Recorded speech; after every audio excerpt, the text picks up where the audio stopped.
Hi, I'm Pastor Tim. I hope you've been enjoying the Passion Week series where we've followed Jesus' life through to the cross and on to Easter Sunday. Today, we're going to be looking at the Saturday after the crucifixion. Saturday would have been a very somber day for the disciples and those that followed Jesus. Jesus had been crucified on a cross, he had died, and he had been buried in a tomb with a big rock put in front of it. They would have been upset. They would have been lost. They would have wondered what was going on. Their leader had died.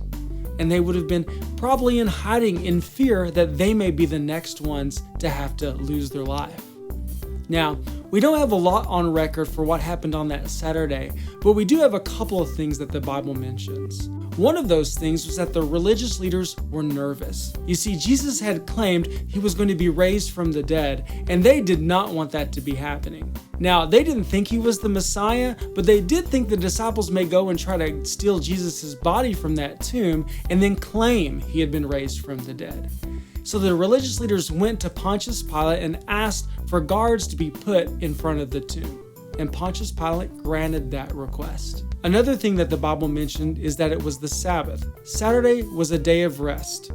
And that's probably what a lot of the people would have been doing. But even though it was a day of rest, the disciples sure weren't feeling very restful. They would have been dismayed. They would have been worried. They would have thought that their hope was gone. But here's the thing. They just needed to wait and to think about what Jesus had told them. You see, Jesus is a light. He is hope. And the disciples could have trusted in his words, knowing that God was up to good. And when we think about this Saturday and how dark it would have been, there was hope all around.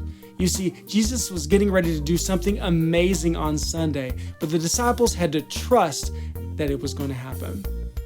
And just like we can be today, where we're not getting to live life like what we normally do, or maybe there's things you're going through that have been very difficult, and it's really hard to see hope on the other side of this dark time. I want you to know that anytime that you put your trust in God, there is hope. Even though things didn't look so great on this Saturday morning, the good news was right around the corner. I just want to offer you this today, that you would put your hope in God.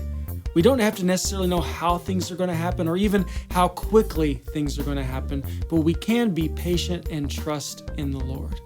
And today, that's my hope and prayer for you, that we can wait and trust in the Lord when we don't understand what's going to happen next. And as we reflect on this Saturday before this amazingly great Easter Sunday, let's think about the hope that we have in Jesus. Hey, I love you so much, and I hope you have a wonderful Saturday.